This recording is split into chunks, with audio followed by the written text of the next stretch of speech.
important d'avoir de la rigueur dans notre métier pour pouvoir respecter toutes les règles qui sont mises en place. C'est ce que j'attends aussi, beaucoup de rigueur, des mesures mises en place dans les cabinets pour préserver l'environnement et le bien-être des salariés aussi.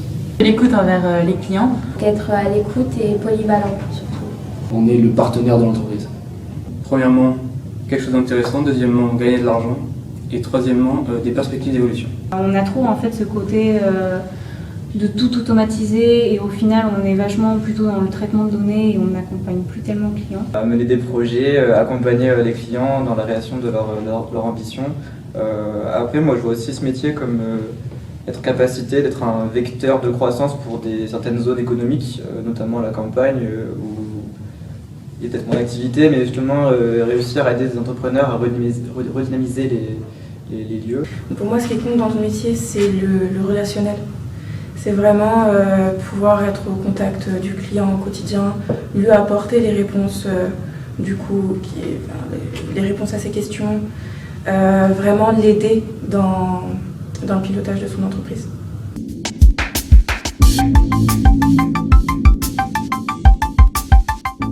Une fois par an, il y a une journée de convivialité pour tout le monde, pour que tout le monde se retrouve après la fin de période fiscale et tout ça, donc c'est pas mal. De la convivialité, de l'aide, de l'entraide.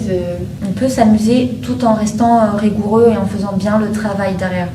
J'attends vraiment d'être écoutée, d'être accompagnée. Je dirais quelqu'un d'assez qui laisse assez d'autonomie, qui laisse beaucoup d'autonomie, mais qui non plus ne lâche pas dans la nature le collaborateur sans aucune explication, sans aucune formation de base préalable. Moi je rechercherais un management collaboratif. Moi je dirais un manager à l'écoute des besoins de chaque collaborateur.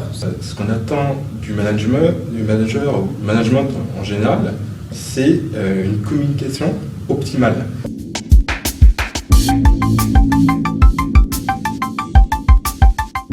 Il y a un baby-foot ou des choses comme ça, des journées d'intégration qui sont faites. Donc je trouve ça plus agréable d'aller au travail quand on s'entend bien avec ses collègues.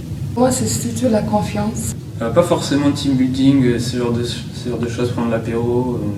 Pas vraiment ça, mais plus justement laisser une vraie opportunité d'autonomie. Pour moi, l'entreprise n'a pas tellement à intervenir. Si le service doit s'entendre, ça se fera tout seul. Et si les collaborateurs veulent se retrouver après le travail pour boire un coup, c'est eux qui vont décider et c'est pas l'entreprise qui va les forcer. C'est trouver un équilibre dans le cabinet.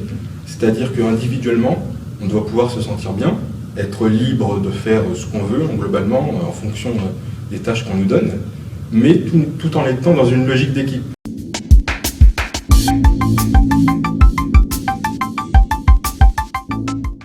Plus de l'autonomie, de l'indépendance, de la flexibilité aussi. Ils ont un problème de vision de ceux qui ne travaillent pas sur place.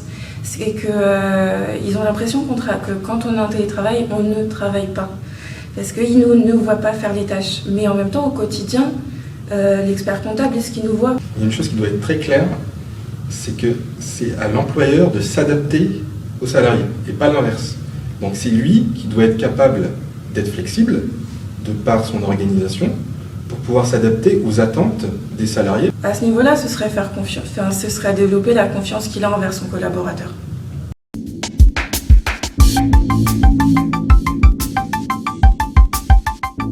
Quand j'ai signé mon contrat d'alternance, ils acceptaient de me prendre si je m'engageais à rester 2 ou 3 années après mon alternance. Et du coup, vu que c'est dans le secteur où j'habite, moi ça ne me dérangeait pas forcément. Mais après, ça m'intéresse plus d'évoluer et de changer d'entreprise. Moi c'est pareil, je me projette à au moins moyen terme, voire long terme. J'aimerais bien à terme devenir indépendante.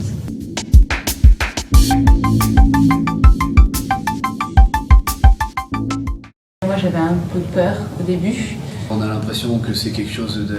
Ce que je disais tout à l'heure, qu'un métier qui est quand même assez austère, métier de l'ombre, pas super joyeux. Et au final, on est avec des gens qui se comprennent, des gens qui font la même chose, qui ont le même parcours et qui en ont la même vision.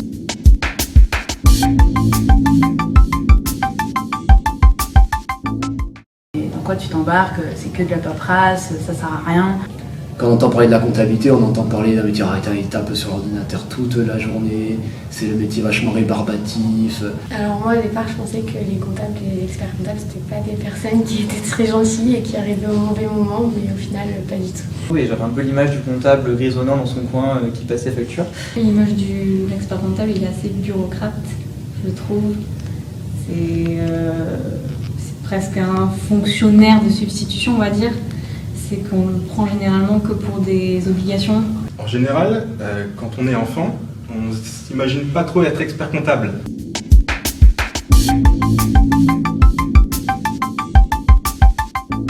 Les métiers évoluent vers le développement durable.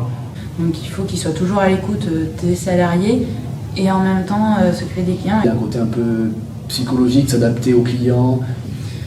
Bon, déjà, c'est un chef d'entreprise, ce que je trouve extrêmement positif. Moi, l'expert comptable, de mon expérience, je le vois pas souvent, parce qu'il est souvent occupé. Vraiment, c'est un accompagnant, quelqu'un d'ouvert, qui est censé être pédagogue, qui est formateur. Je me sens un peu éloignée de l'expert comptable. Et je trouve ça un peu dommage, parce que justement, des fois, on peut être un peu perdu sur certains sujets. Maintenant, je vois l'expert comptable comme une personne très occupée, qui travaille avec les chiffres et les entreprises, qui sait beaucoup de choses. C'est des personnes qui sont très intéressantes, qui ont vraiment une vision globale des entreprises.